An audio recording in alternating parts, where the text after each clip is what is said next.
Let's start with where are we trying to go? Why are we exhibiting? Why are we buying these booths? Why are we doing small shows? You're going to deploy capital to design, build, and then go execute trade show booths. What's their value prop? What's their industry point of view? What is the problem that they solve for their customers? And it is glorifying, emphasizing, theming around those things. What trends in event marketing and booth design will dominate in 2025 and beyond? 100%. So welcome everybody. First show of 2025, Event Marketing Redefined. Really excited to be here. Excited to have Coty and Ish with me as always. Ish will be behind the scenes. Coty will be in the front of the scenes here with me. Cool show today, right? We're specifically talking about trade show booth design, driving results. Not looking pretty, not being architecturally beautiful, not being trendy. I think all those things are given. That's what 3D designers do. They do it very well if they are a good one. We wanted to give you a little bit of a blueprint for success of how we think you arrive at designing, building, and creating a booth with a strategy and execution with that booth for driving real results as you move forward. 2025, as we start here, step one in this blueprint is the largest, most important step. Not everybody wants to do it this way because it is not the old way of doing it. It is different. At Rockway, this is pieces of our process in here. We've been met from people saying, why do you need to know that? Why should I be concerned with that? Why are we talking about this? And that's fine. There's nothing wrong with that. But I'm delivering this as somebody that believes that change is coming in the industry, in events, in trade shows, and specifically that there is a direct tie to sales and marketing. As event people, we need to stop being the people that are just executing. And we need to be the people that are executing with approach and strategy aligned to sales, marketing, and go to market as a whole. Step one, this is where I like to start, and this is where I think we should be starting. The delta of where are you now and where do you want to be? Most people that come to us looking for new trade show booths, a new design, want to see different things. They are not first-time exhibitors. They've utilized booths, been on the show floor. So I like to start with, what have you done, right? And where do you want to be? So when I say delta, what's the delta? What are we talking about? Draw from your experience. What worked, what didn't? Let's get those on the table in discussion. As a designer, producer, exhibit house, event marketing agency, whatever you call us, that's what I want to know. I need that information to help you. I think you need that information to begin making the right steps. Next, give me general observations. If you're at these shows, you have observations of what's going on, whether it's with customers, whether it's with your salespeople not engaging, whether it's that you don't have traffic, whether it's that you feel like you should be driving We've had clients come to us and say, we should be developing way more pipeline from these shows based on what I'm seeing. So what are the observations? That's the first part of step one. The second part of step one, and it ties directly to it. What are we trying to accomplish? There are things that you have to accomplish at these shows, or maybe that you've been accomplishing. And then it's what are we trying to accomplish at these shows? So this is important because hours, time, and money, we got to stop wasting it. Okay. Everybody talks about trade shows. They're so expensive. The cost of the concrete, the trade show booths, the shipping, the labor, the internet, go on and on about how expensive it is. I've lived it for 13 and a half years. So if that's the case, and we're factoring in hours, time, and resources, we got to make it worth our while here. We have to have goals. We have to have things that we're trying to accomplish and nail so that we can showcase that at the end. And it also gives us things to shoot for. These are essentially goals and KPIs. Coty, we've talked about this a ton. You mentioned earlier in a call, you had 3 things when asking for goals. Some people don't know. So it was a good breakdown of what they say. I'd love to hear that from you. I get the pleasure of meeting with a lot of our clients and potential clients with our sales team in the initial strategies. And this is one of the questions that I always am asking. What are you trying to accomplish here? What's going to make this show a win? Event marketers, especially when they're coming from an organization that is organized and they know what they're wanting and they're following these steps and they really drink the Kool-Aid and they believe that events are not just a cost of doing business, but an actual true marketing strategy. They typically know the answer to this. They know they want a specific amount of leads, a specific audience, and a tight process within the booth. They're confident in that flow. Maybe they just haven't dialed down yet the volume, right? They down to an actual metric, a certain percentage increase in upsells or number of new leads per day. They may not have gotten into that yet, but they're very confident in the number. The second type of category is where they don't know it all. They haven't really been supported from the rest of their organization and given an idea or discussed what they want to do when they show up. A lot of times they might even have been told, hey, we're going to do this show because we've always done this show and we're going just to be there, right? That's a lot more of the intangibles and you got to dial those down. Lastly, I see event marketers saying, I'm being told this is what we have to hit. Maybe they aren't 100% sold or believe in that metric, and they just haven't had that chance to speak up or to have those conversations with a stakeholder about what they should be trying to accomplish or setting the right expectations. Love that. So I think some of the things that we're trying to outline here in this like subsection here of step one, which step one is really like planning, consulting, discovery. It's the foundation of everything.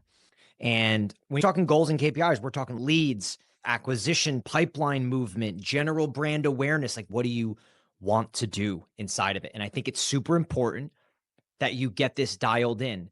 So even if you start with a foundation of knowing what you're wanting to accomplish, but you can't put like unit and numbers to it specifically, go find the numbers, right? Go find the leads you've done in the past, how many leads would produce certain amount of pipeline. We can figure that out down the line, but you got to know what you're trying to accomplish and you set some KPIs and benchmarks at those shows. So it's a big part of the conversation. Yeah. The nice to haves versus the must haves, getting your mind wrapped around that is really important. By the way, everyone, if you're furiously taking notes, it's okay. We're also going to send out all the notes and everything that we're discussing in this entire blueprint for you. At the end here, you can always shoot me an email, but I didn't want you to spend more time focusing on note taking than actually being part of this conversation. If you have insights or feedback, drop it in the chat. If you have questions or an issue that you're having within each of these stages, right? If you're really being challenged in setting KPIs or goals, pop it in the Q&A because we'd love to talk through it and problem solve with you. Yes, I will definitely take questions. And just for clarity, we're on step one here, and there's going to be 6 sections to this step. First was this concept of where are you now versus where do you want to be? It's intuitive from your experience, what working, what's not. Now we're talking a little bit about what are you trying to accomplish, setting goals, setting KPIs, understanding this needs to be an investment view of what you're doing, capturing actual goals, putting numbers to those goals and being able to chase them. Third for me is budget, right? Everybody hates to talk budget. I hate to talk budget. No one likes to ask about budget. No one likes to give budget. Sometimes people don't know the budget, right? Budget is just this Bermuda Triangle of lies and bluffing. That's basically what it feels like sometimes. But here's what I will tell you. Budget is a necessary evil. You have to have a budget. Companies like myself have to consult you on budget, help you establish budget.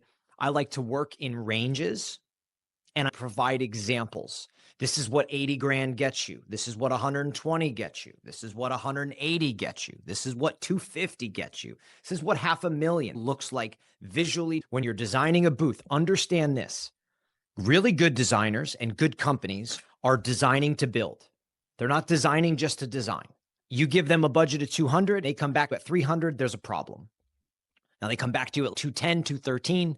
Hey, different story. But that's why it's required, I think, in this process to have a budget, but also make an educated decision on the budget. Companies like myself should be helping you make that decision, not pressuring you into the decision, not pressuring you into understanding what you spent last year. What do you want to spend this year? It's saying, hey, this is the reality inside a budget with a given exhibit size and what you get for that money. All right. We have a lot of conversations around budget. It goes back to balancing the return on investment, the must-haves versus the nice-to-haves, and why you're even showing up. The budget can range in terms of city, all of the components, the size, all of that. But it really comes down to does it make sense for your company? Pulling a budget or a range out of thin air isn't always very effective for you. It's got to be an educated strategy. Now, if you're not sure about a range, reach out to a variety of different agencies and just say, tell me what an average range would be for different sizes. Yeah. And let us help you guide that and help All you right. So I got determine that. two questions here, which I think this is a good pause as we're in step one here to take. But one is from Jared. Says, how do you decide between high-tech activations versus simpler engagement strategies, especially with a tight budget? Jared, great question. This is something Coty and myself talk about all the time. And I will tell you my beginning philosophy on this is that you don't always need the expensive tech to engage the customer. And as I get through these 6 sections, this is the foundation for making decisions on not only how an exhibit gets designed, how you engage, how you execute, how you give giveaways, how you follow up. So much of this goes into the overall strategy look like. So I think there is not, hey, let's get an LED wall and play Jeopardy on it, or let's put a putt in the booth. And that's experiential and that's engaging. It's not at all. You're just hoping that somebody will stop by and roll a putt and then you can bug them. How does it tie? It has to match the goals and Yes. the messaging. You get great ideas, and we're actually going to give you an example, one that uses technology, but not crazy technology. The example uses like a 10 by 10 video wall. It's not that crazy. It's not like some, wild technology driven thing that costs hundreds of thousands of dollars. About how do you decide, Jarrett? I'd say you have to do the work first here. And then you have to have somebody like a Coty or like a designer that has some engagement experience to start saying, here's how I would engage customers based on all of this information. We exhibited a few years ago and we had no tech in our booth, but we engaged through a podcast, a game. We did it through a high profile giveaway, and there were many other things inside of that. All right. So that was a good one. There's a lot going on in the chat. Andrew Miller, how you doing? Thanks for the question. What percentage of increase can be expected in 2025 for booth cost based on inflation and market dynamics? Good question. I was at an industry conference at the end of the year in December and received a lot of data, information, surveys, industry type data, right? I've been doing this since 2012. Your costs at the show have gone up almost every year. It's like healthcare, right? Less for more. What percentage that is, I'm unsure, but you asked for booth costs. And I can tell you this, freight peaked in, early 24. Freight's actually going the other direction right now. Okay. So that's a part of booth costs. Freight has gone down, not a lot, but it was apexing to a point that was like oblivion. And now it's starting to level off and come back to reality a little bit. Whether that changes or not, I don't know, but that's one example that I am for sure of. Labor typically increases by 2 to 5% every year. I'm talking show floor labor, right? Whether it's Freeman GES or a third party and a union company and wherever it may be will typically go up by that. Now, materials, I think it depends, right? In my eyes, graphics costs have begun to go down and the technology is there, the machines are there, the printing is there. From a booth building standpoint, it depends who you're working with. Be cautious of the shops and who produces your booths, because I know companies that for a booth that we would produce for somebody for $100,000, they would produce it for 75, right? Now, what you're going to get, I don't know. And what kind of support you're going to get, I don't know. But there are a lot of companies that are a bit of turn and burn, get it off the shelf, move the metal as much as they can. They're not going to pick up the phone in a crisis for you, don't know what the customer service is going to look like, and also definitely not going to be taking you through the process that we're talking about today. But if I'm giving you a flat percentage increase, I don't see a huge increase. I honestly don't in 25. I see a bit of a leveling off per se. Clara also chimed in on that the exhibitor advocate offers great insights to rates, which I totally agree. Yep, yes. Absolutely. All right, Al mentioned a really cool question about the future of design using AI. We can touch on that, Al, in a little bit in our next stage, because I definitely have some thoughts on that for sure. Let me add it. Andrew mentioned getting some good out of the box ideas. We have so many different components that will chime in on ideas. Tyler said that people often say yes to a demo at the booth, but then don't show up. I assume this is because people have trouble saying no face to face versus a BDR calling a strong lead from the website. Many ideas on how to increase demos booked at events and improve show rate. I think it has to do with the offer, right? You've got to solve a problem, right? If you're solving their problem and know they're the right person, they will show up, they'll be interested. So you've got to connect the dots. We're going to get to a piece of this, Tyler. I like what you said. I think people have a hard time saying no. So they say yes, then don't show. I think it has to do with your offer, the way you communicate, message it, and what you are offering them to come by the booth, to set up that meeting. I think you're going to have your immediate people that need something or are trying to solve a problem in that moment. They're going to come, but it's getting those people in the middle to check you out. Okay. Again, we're still in step one here, and I'm going to get to my fourth point of what we're trying to do before we design a trade show booth. Fourth step, messaging, point of view, initiatives, or campaign. I wrote a LinkedIn post actually this morning about this because I am floored at the number of calls that we get on with prospects, customers looking to engage in designing a brand new booth. And when we start asking them about messaging, initiatives, campaigns, and things that are going on at the company that they want to leverage and utilize inside of this trade show booth, they do not have anything. They're like, oh, we'll figure it out later. I don't agree with that. This is where rubber meets the road. Are you treating trade shows like a sales and marketing channel, or are you treating it like a cost of doing business? Because your sales and marketing teams have messaging, scripts, a point of view, initiatives, campaigns. Why doesn't it tie? Why doesn't it have the same thing?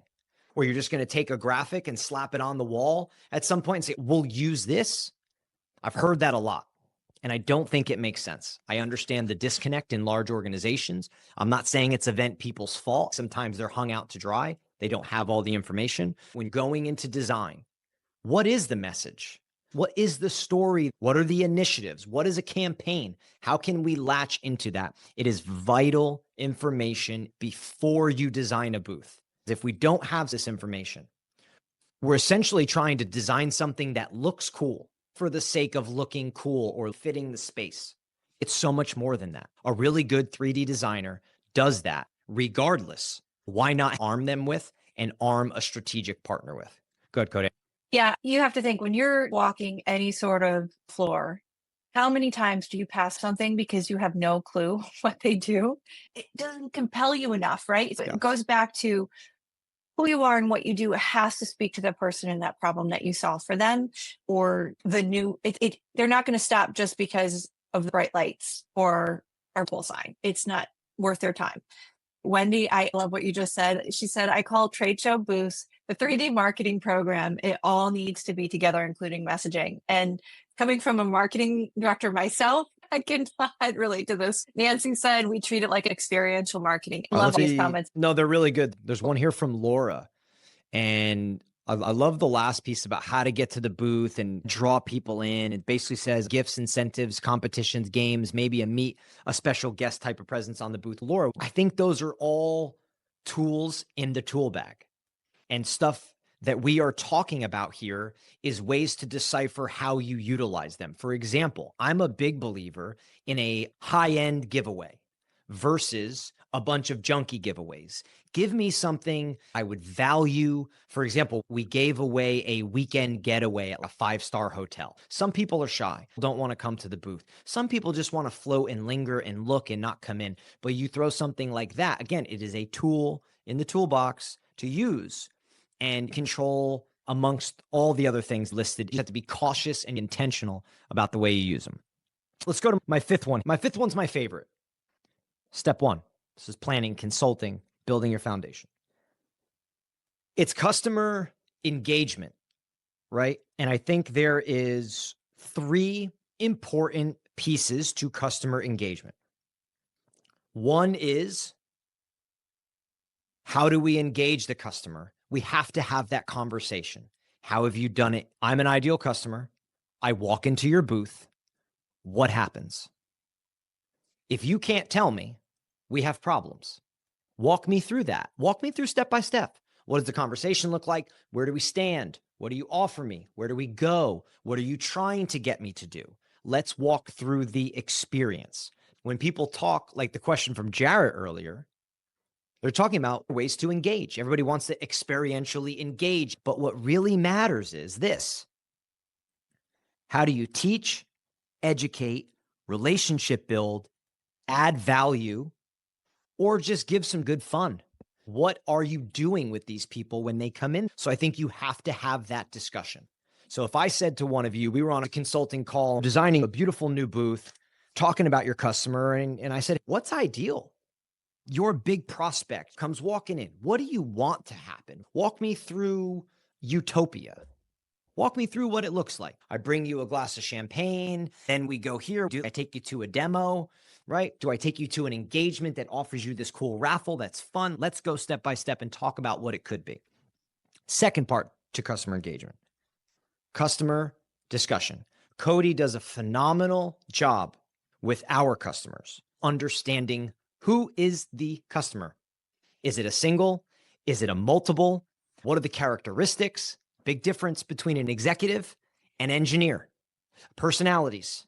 If we're talking middle level engineer versus a CIO, CEO, or CMO, or VP of sales, these are different types of people. And you have to understand that. So creating clarity on who these people are and what they're all about. You have to get to know them because you can't be tone deaf, and you have to curate things to them. It just needs to be a big piece of the foundation. A big misstep I often see is we're all so excited to be at the show and get started and build something cool. But when we don't go back to who we're trying to talk to on the floor, who we're trying to reach at the show might be different than who's walking the floor. Are the executives in sessions? Are the executives doing speaking engagements? Are they too busy to actually show up at the booth? The mid-level workers, directors, the managers that are on the floor, the project managers, whomever. And is that who you need to connect with? Are they walking from booth to booth? And how do you connect all the dots? Never make assumptions. Do your due diligence in the research of the show, who is attending, also your own customer data.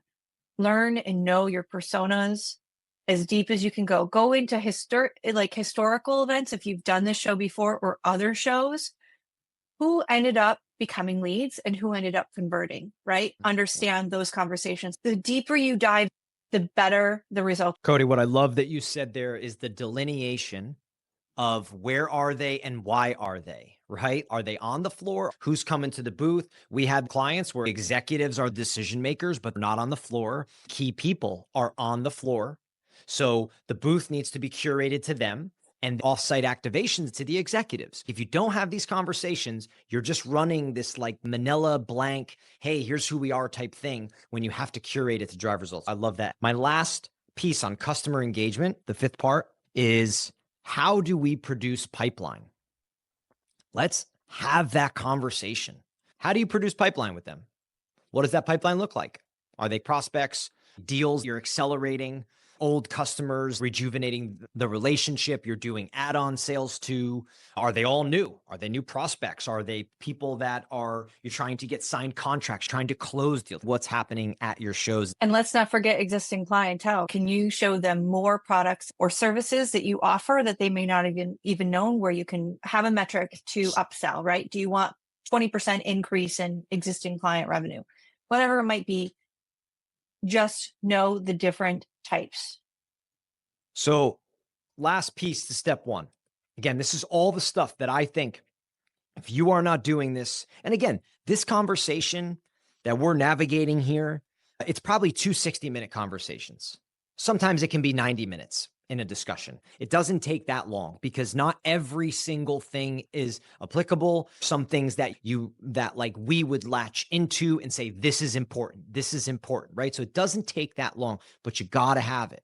You got to be mapping this, getting your stakeholders, the information from them, or doing your best. And again, I think it takes a company similar to Rockway and what we do to help you. It takes a group, a village, a business that wants to exhibit, and it takes the company that's helping them to do it. Last piece to this, I think, is needs and functionality. There are needs and functionality. There's certain things you just can't get away from that you have to have, and things that are going on. It's very much when I started, I remember being given like a design checklist sheet. This thing was laughable, but I'm sure it was great back in 2008. It was like the questionnaire to your customer. What look and vibe do you like? Minimalist, the Apple look, like it had all these different questions. Do you want a hanging sign? Yes or no? Do you need demo stands, storage closets? I still think there's some validity to those things and having that discussion, but much of it should be coming from understanding your customer, their brand. Brand guides are robust today. Websites are built out with messaging and imagery and vibes. Meeting spaces too. Big one. Yep. You may think you need it, but over the years you realize nobody sits there unless it's the team resting their feet. It's not being utilized properly because maybe the sales team doesn't know that they can use that to pre-schedule, or maybe they're not working hard enough to get those pre-scheduled, or maybe just going back to the flow, right? And the functionality and the process from A to B, it doesn't work anymore, and you don't need that space anymore. And maybe you need some more comfortable lounging area to get them to sit down and have a more casual conversation. Functionality is incredibly important to discuss and to have prepared before you even get into design. So that is step one of this blueprint of before you go to design, right? Those are basically the 6, 7 steps. I'm going to take a question. If you have questions, throw them in the Q&A. We'll take them. Then I'm going to get to step 2 a little bit here. What trends in event marketing and booth design will dominate in 2025 and beyond? 100% theme. Attaching a theme to your message, to your brand, to your initiatives that tells the story. Help tell the story. Great marketers are great storytellers. Salespeople need marketers. They need story to sell, right? That is what I think will be the trend. That is what I see winning on the show floor. It is creativity. It is ideas. Theme will dominate. I think it is right now. Step 2 here. This is the design part. After putting that framework together between event marketers, designers, marketers, and experiential people like Coty, like we should be starting to think about how do we put all these ideas together before you get to a 3D design, before you get a rendering, before you get concepts. I want to come up with, what did we just talk about? Theme. Can we tie a theme in here? Can we pitch a theme to you? Or is there a theme that your company already has that we absolutely have to use, right? What are the ideas? What ideas do we have from all the information that we just discussed? There's got to be some ideas on how to engage people. We know who the customer is. We know what we're trying to accomplish. We have messaging, right? We understand what good customer engagement looks like. What are the ideas? Maybe a couple mood boards, maybe some imagery. Start there. Is this direction correct? That is step 1. Step 2, I'm a believer in doing 2 designs, not 3. We're not pumpkin picking, okay? 2 designs. And I like showing them in different ranges of budget. So if you have a $200,000 or $100,000 budget, show you something at 87, 85, and something at 100, 105, 108.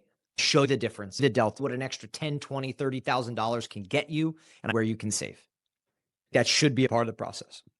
Now, a big piece here, decision-making process. How is the decision being made on your end? Let me tell you what doesn't work. You have a CEO who writes the checks. Cool. They choose based on what they visually like. That happens all the time. You get company, people working on projects, bringing 2, 3, 4 designs to a CEO. That CEO selects what they like. They buy or they go with that booth. Negates a lot of the work that's been done. That sucks. Decision by committee. I've seen 7 stakeholders not involved in the process from different departments with different views on the event and the world and the business per se that are now going to make it to a vote.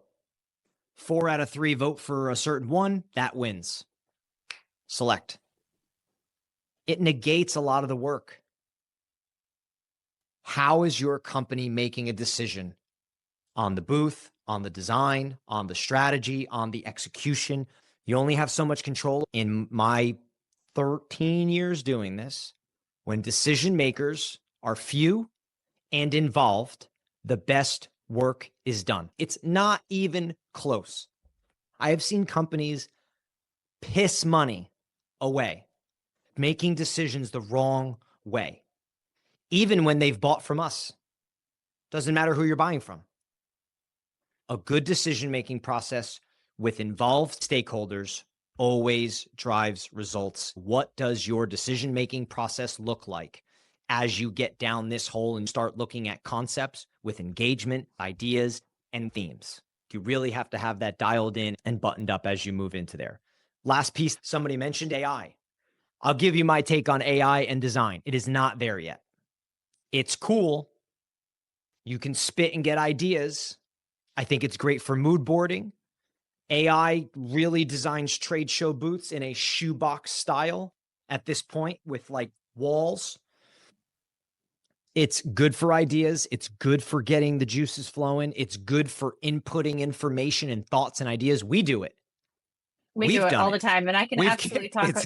yeah, I have a we've lot of done it. I have a lot Go of ahead, you thoughts talk about it. on AI, but just going back to the decision-making process, I want to stress that a lot of times the event marketers, it's not their fault that they put all of this time and energy into trying to get some good designs that are thoughtful and strategic and will really get the job done. And then they end up like getting so excited and they show a bunch of these designs to the sales team, and the sales team, no, they're not hitting it because I want it to look like this competitor that did this 3 years ago because it looked cool and I liked it. Design is always subjective. And just the more when you empower yourself to have, if you work for an organization that is open to you changing the way that you do things, this really works well. But if you have an organization, some companies are like this, that it's really hard to change the internal decision making and how those things are. Go in knowing that. But not that we would ever want you to do this, but put less effort into getting 5 different quotes with a lot of different designs. I think being really strategic and very less options, back to what Matt said, 2 designs typically will hit the mark in what you need to accomplish for that event. But talking about AI, man, I can talk about this all day long, but let me just walk you through my thoughts on AI. So when we're building out engagement strategies for an event for our clients, a lot of times I've been involved in the process from day one, understanding what they're trying to accomplish, right? Everything that we've talked about today, what their goals are, what the flow will be as we walk through it. And I start to get my wheels turning on some ideas and some engagement ideas. I will utilize AI before we even get to design. I'm going to put my thoughts together on ChatGPT and I'll say, hey, Dolly, this is the vibe and an idea and a concept that I'm looking at. Put me together just some visuals of a booth of this size with these color themes. And maybe there's one we're working on right now that's going to incorporate a holographic globe, which is an actual technology that we're going to be implementing within the booth. Just show me a couple different ideas. And then the other one was an art gallery, right? So what would that look like incorporated in a booth? You come up with these images using AI. They're never going to end up being the end result of the booth, but it does put together like a mood board and some concept of, I like the darker theme versus a lighter theme or more circular versus square concept. But you have to be the driver of what the output is for AI. And that needs that touch, that creative touch. You have to really set the expectation of when you're looking at these AI renderings, that's not at all what the booth ends up being. So it can definitely be part of the inspiration maybe, or maybe you can get some other ideas out of it, but you really have to rely on you and your agency or your booth designer's expertise to really incorporate something that works. I like that. 2 things here that I have one thought, staying on this concept of in this design process in step 2. I wrote this as you were talking, just like my wheels got turning, and I've seen this go wrong. Designers, 3D designers, right? What you pay companies like Rockway and others for, and when you get them engaged, but the designers specifically themselves, the 3D designers, they are creative. That's why they are 3D designers. This is what they do. Okay. You don't, in a restaurant, you don't go in the back and tell the chef how to cook your special. So when you give designers, when you start instructing them on how to design, I like round edges. We want a round, like I've heard CEOs, oh, our CEO loves round edges. Why? Why? What on God's earth does that have to do with your brand, with being at a trade show, with executing this, with nothing? It's a stupid preference, right? So you're limiting, you're putting a designer in a box. You have to let them go. But what you do need to do, you do have to give them, along with a company like ourselves, the business and the marketing and the customer side of things. Help that tie the box together. Let creatives create, right? But make sure that we're tying in the business, the sales, the marketing, and bringing that whole piece together. We have, I think, an interesting chat here from Christine. It says, the hard thing I find with themes, that's really hard to keep coming up with different themes and engagements around those themes that don't become cookie cutter. One-upping yourself every year.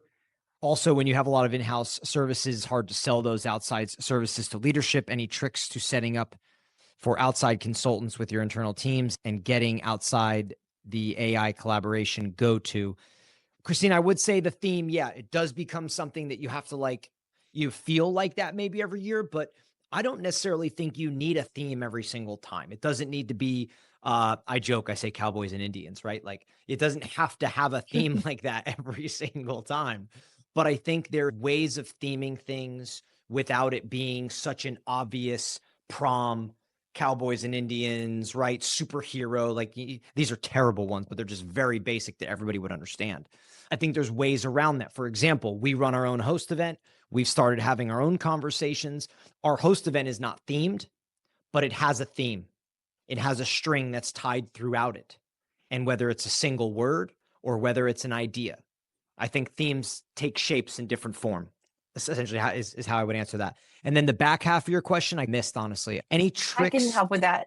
Yeah, I go think ahead. Sorry. so, Christine, also just to tie in, I feel your pain. I think there's always this need or this push to do better, to do different, and to totally beat what you did the year before. And sometimes you don't have to. Sometimes you can take an existing theme or story and just make some minor tweaks to it. But that creative, it can be exhausting, right? That drain of trying to come up with all of the fresh new ideas can be hard. And having an outside resource, having others that can really help spark some new ideas or just come up with new concepts that might tie back into your brand a little bit differently is really important. Now, in doing that, I think sometimes it leads up to conversations with stakeholders months, year in advance. The post-show recap can help you in strategizing for the year, the following year, and saying, hey, this was the feedback. This is what I want to try to accomplish next year. But knowing the difficulty in coming up with the ideas that I had this year, I want to bring in some outsource support or some ideas. We do it often for our clients, coming in and coming up with some ideas before you even get to your entire year strategy. So we got 5 minutes left here, and I want to use the 5 minutes for step 3 in the back half of this. And I think the back half of this is really putting a bow on what my expectations are, and a bit of a theme about this for me and Coty. What we've discussed is like, a nice booth is only a nice booth. I've seen a lot of beautiful trade show booths that just look beautiful or are well designed. Execution matters. How you go execute. And I think it starts from what we talked about in step 1. That is your foundation for making decisions, coming up with ideas, coming up with the way you're going to do things, and building out a plan to go execute. So now step 3, what is important in executing a trade show booth? Here's what I think is important. Pre-show, on the floor, and post-show. Those 3 phases, right? We've done podcasts on each. We've talked about each of them at length, but you have to then start saying, how are we going to execute in these 3 phases? So when you're talking pre-show marketing, getting asses in the seats, getting meetings booked, right? Offer something worthwhile. That goes back to your theme. That goes back to your giveaways. That goes back to the education that you're giving. That goes back to who the customer is. Why are they at the show? What value do you offer them? You have to come up and offer that's worthwhile for them. And then you got to be able to market it to them, and you have to be able to get them to show up. You have to utilize and leverage sales, get them to book meetings. Sales loves complaining about trade shows, but they don't do any work for the trade show. They want to show up, they want to have meetings, and they want to leave. Good salespeople know who they're prospecting. Good salespeople have top accounts lists. Good salespeople have top 100 prospects lists, right? A lot of companies exhibiting are ABM focused, right? How come during pre-show, there's not a focus of executing this way? We're going to put this work into the booth. We're going to put this work into executing a trade show booth so that when people are there, we do a good job. But you got to nail the pre-show. And it is a combination of event, of sales, and of marketing. So you have to find a way to get that done. Again, I can't get into everything that we would recommend or that we would like to do. We work with our customers on this, but essentially we have other podcasts. If you look up our podcast on exactly all about pre-show. Now let's talk about on the floor. I think on the floor, spotting a sloppy company on the floor is very easy. So some things you can avoid to not be sloppy on the floor. Everyone's got to know what's going on. Someone's got to be the drill sergeant. Someone's got to lay out the day. Someone's got to lay out, this is what happens when someone comes to the booth. These are the engagements. This is the lead tracker we're using. You have to have a method for, hey, we're here. We're operating as a team. This is the playbook that we're operating today. We're not here to hang out right now. We can get drinks later and go to a nice dinner and do whatever we're going to do later. But on the floor, in this booth, I need 3 to 10, 12, 20 people focused and rowing the same direction and rowing the same boat. There's got to be a plan. Got to be dressed, eating, leaving food around, book bags on the ground, on your phone, uninterested. Like that stuff's easy to spot. And I think it's easier said than done, but it should be a focus of executing the right way. And if you have engagements and you have demos and you have giveaways and you have a process or a experience that you're trying to take people through, everyone in the booth should know how that works, right? So you don't miss. Post-show follow-up. I know sales is involved in this, but how do you do this? It's probably data input. It's probably using a system like Captello or a billion other that are out there to scan your badges, grading your leads, passing them off to sales. Follow up and post-show, what happens down the line, right? How do you make sure, hey, we've had all these interactions, we've had all these engagements. I know John Wolf, we'll call him a friend of the program with Lenovo. John talks about this all the time. John gives nudges to sales. He can see the leads that came from his events, right? He goes directly to his counterparts, gives them a nudge. What's going on with this? No one's followed up yet. It's been a week. What are we doing? Why are we having this event? Why am I throwing this experience if we're not going to follow up, if we're not going to ask the right questions? So just as much as we laid out a foundation for strategy before you design a booth and coming up with a concept and an approach and this whole encompassed plan to go execute, you also need one for pre, to market, to get people there, to execute on the show floor the right way, and to follow up post-show. You have to have these things. It's just as important as the booth. I think I wrote the other day, I said, I've seen gorgeous, beautiful designed exhibits absolutely tank and produce nothing. And I've seen the shittest booth you've ever seen produce ROI and produce like crazy results, right? So what that tells me is that both matter. So let's do both. Let's nail both. It takes a little time, takes a little resource. It takes in some energy. It takes some direction. And I'll close with the thought that I think you just need good partners in these areas. Good partners to help you, the event marketer, the person that is executing for your company, for your brand. That whole step one, that takes a group. That takes a mind like Coty's. That takes a designer. That takes a marketer, maybe another stakeholder from your company, right? Who are you working with? Hopefully a company like Rockway, right? That's what it takes. It's not just on you.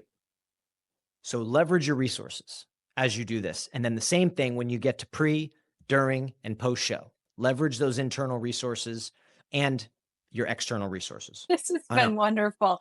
And I know I put it in the chat too, but this chat has been on fire. Every single one of you that have contributed, Christine, Clara, Oh my gosh, everyone, all of the insights have been amazing. And this is why we do what we do, right? We want you all in a room to be able to talk about challenges and to work through solving them and letting us help you and letting each other help each other and support each other. Let's just keep this up. And I'm Hey, just Coty, excited.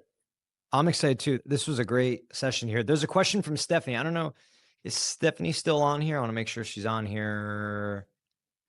Yeah, she Stephanie. Yeah, is. she is. Okay, Stephanie, Stephanie. yeah, I'm if you gonna want to go, I'm read gonna through it, read you this. can. Yeah, she It's a says, great one. looking at designing a series of trade show exhibits at smaller shows throughout the year for younger companies moving into their first event portfolio and making sure they're moving the needle with their investment. They often don't have much historical data to work out their KPIs and are often using plug and play options. How would you go about ensuring consistency and efficacy in a case like this? Stephanie, good question. And what I would say is I would start inside of that step one that we talked about is I think the first 2, 3 steps there really don't require historical data. They require a couple smart people. They require some stakeholders, right? Forget where were we and where we're trying to go. Let's start with where we're trying to go. Why are we exhibiting? Why are we buying these booths? Why are we doing small shows? Okay. Why are we going? Why are we spending the money? Tell me. Let's start there, which leads right into what are you trying to accomplish, right? You're going to deploy capital to design, build, and then go execute trade show booths. What do you want in return? And I think the company needs to be very clear on that for multiple shows, for single shows, however you want to call it, right? That's just step one. Step two then becomes looking at the brand. What's their value prop? What's their industry point of view? What is the problem that they solve for their customers? And it is glorifying, emphasizing, theming around those things. Because if you have a company that does something exceptionally well and a problem that they solve, and they want to go to market at a trade show, showing up and having a bullet point list on a graphic of the 40 things that they do, it's trash. It doesn't work. No one knows. You need a message. You need a way of grabbing attention. You need a way of showcasing who you are and what you do. And I would focus there first if you don't have historical data. And then I would make sure that they're building their historical data show by show. I would make sure that they are starting to track the number of leads, the conversion of those leads, what type of conversations those are. Are you talking to decision makers? Not every show is a good trade show, right? And then you start to build, and then that becomes what I call the adjustment phase. If shows aren't producing results and you feel like you're putting your best foot forward, stop going. That's it. Just stop going Yeah. if you don't. So I Figure think out there's where else plenty. you might want to go after that. But Yeah. you sometimes have to spend to learn. And that's going to be the nature of your event programming in the beginning. You're going to want to do your due diligence, even as Wendy says, is your prospect pool even at that show? If you don't know, you may want to figure, if you suspect, maybe reach out to some of your clients, right? Existing clients. Hey, are you going to be at that show? Do you go to that show? Do you know others, competitors? Do your competitors go to that show? Whatever it is, do some due diligence, but there are going to be times where you may not get it right because you're not at the right show, and that's okay. But you have to take that into consideration when you're building out your budget and what your expectations are. And as long as you have the right tracking in place before you go, you'll be able to learn really quickly, and it'll be a less expensive mistake if that's the case. And great question. So let's wrap this up. Great first show to the year. We had really big attendance today. I think we had close to 50 people in here at one point. Awesome show. I hope everybody enjoyed it. Great questions, energy, conversations in the chat. So everybody knows our next live show is January 22nd, right? So You're not going to want to miss it. 2 weeks. I have John Wolf, who I mentioned from Lenovo. And then I have Joe Fetterbush, who's from Evolio Marketing. They're on the data side of things with events. John and Joe have worked together on Lenovo's events, and they have deployed, we'll call it some data tracking and some different data points from their shows and things that they're watching. We're going to bring them on. We're going to talk their events. We're going to talk about the data that they're tracking and what they're doing with it to make adjustments that work. I think it's going to be a great show. We're going to have them both. Great seeing everybody. Thanks for showing up. We hope to keep you here throughout the year. Really appreciate everybody kind of logging on here. Thanks for spending over an hour with us. We appreciate it. Coty, thank you. You did great today. Appreciate it.